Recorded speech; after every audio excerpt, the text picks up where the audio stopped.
Hey everyone, Chad back again with another Kinetics at home or travel workout. We're gonna run through our prep, sweat, and breathe portion for today.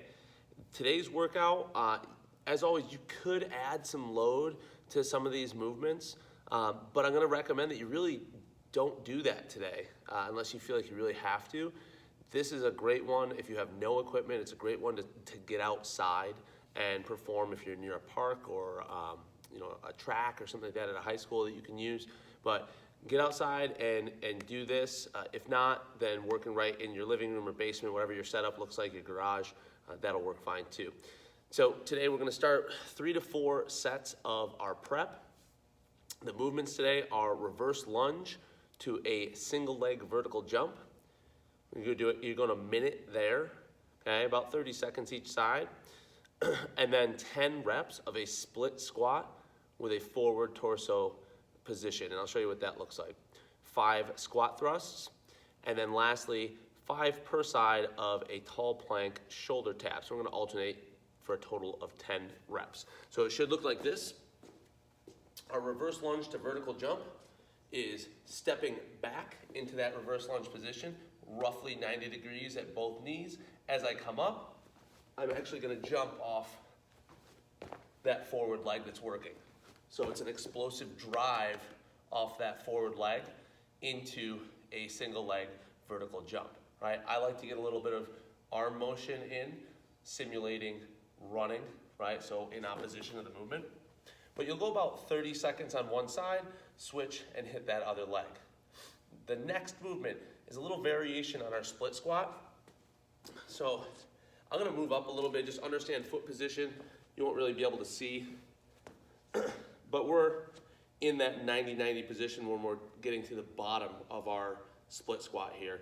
And how we're gonna change this a little bit today is I wanna angle the front foot in, the front toe just a little bit, so a little bit pigeon-toed, and I want to lean my torso forward.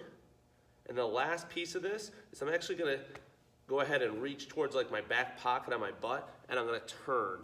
So it gives me kind of like an anchoring point. I'm gonna turn here, and this is where I'm gonna perform these split squats from. So down and back up to that top position. Again, I'm gonna change angles here a little bit so you can see what I'm doing.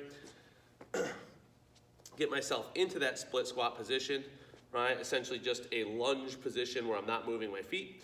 I'm going to lean forward, place that hand along the butt or the hip, and I'm gonna use that to guide my rotation of my chest. And I'm coming down and back up in the bottom of that split squat. I'm holding this forward torso position. What you should feel is more work in the glute and less work in the quad than what you normally get with a traditional just split squat when we don't have that forward torso or that slight rotation. So it's a little bit of a variation on that for you. 10 reps on each side for that one. After that, 5 squat thrusts. So we wanna make sure, this is also a no hands burpee, it's called sometimes. We wanna make sure that as we go down, we're in that good plank position, right back up to a standing position, right? Squeeze your butt at the top. So hard hip contraction, squeeze your butt, nice solid plank when you're in the bottom. Last movement, 5 reps per side of a tall plank shoulder tap. So we're just getting set up in a good plank position, and we're controlling that hand up to the shoulder for a total of 10 reps, 5 on each side. Now, once we're done there, we got 3 to 4 sets. We're gonna move into our sweat piece. You will need a timer. We like the push press timer. It's really simple to use, it's free, you download it. It's pretty visually easy to see on your phone or an iPad. But either way, whatever timer you like, you're gonna need every 30 seconds for that timer to go off, and we're working for 15 minutes. We have 3 different movements, okay? And we're gonna rotate through those movements. So first 30 seconds, you're gonna be doing 3 to 5 reps of a burpee. The next 30 seconds, you're gonna be doing 4 to 6 reps of an alternating jump lunge. And then the third movement is a broad jump, okay? When you do these, we gave you some rep range. There should be some rest at each one of these intervals. So if it's taking you 25, 26 seconds to complete your burpees, you're doing too many, okay? Cut it back a little bit. We also want these movements to remain explosive and quick, right? So again, adjust your rep range accordingly. So our burpees, instead of being real slow and sluggish, we want to see that drop. We're reactive. Off the floor. We get our 3 to 5 reps in there. Catch our breath. Next up is our alternating jump lunge. Alternating jump lunge, again, trying to be explosive with these. So, dropping into that lunge position, our split squat. Here.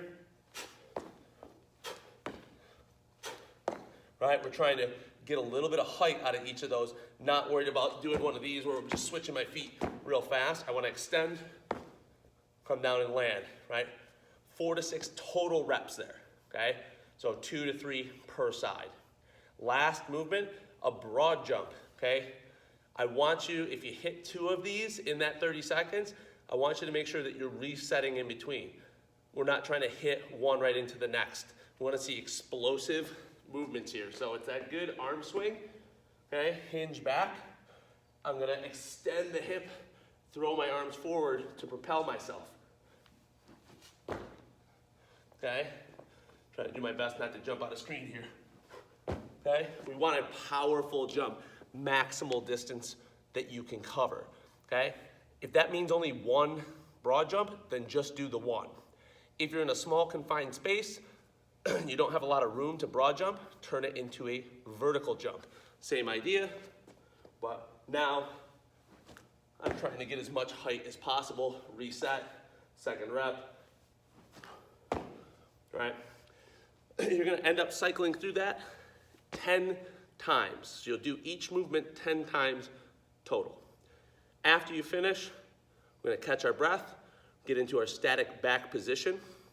So again, I don't have a element right here in front of the camera for me to elevate my feet, but the idea is you're gonna get a bench or a chair or anything that you have available, elevate those feet, support underneath the calves, 90 degrees at the knees, 90 at the hips, and I'm laying back, eyes closed, deep belly breaths, real slow inhale, hold, slow exhale, hold for about 5 minutes, right? At first, you're gonna have to get your breath under control for a minute or two. As you do that, then get into that kind of deeper, more cyclical breathing. If you can extend this into 10 or maybe 15 minutes of breath work meditation, we definitely recommend that you do that. It's a great way to kind of combine 2 of the pillars of health by getting both of those things in at the end of your workout. Enjoy, guys. Have fun. Let us know how it goes.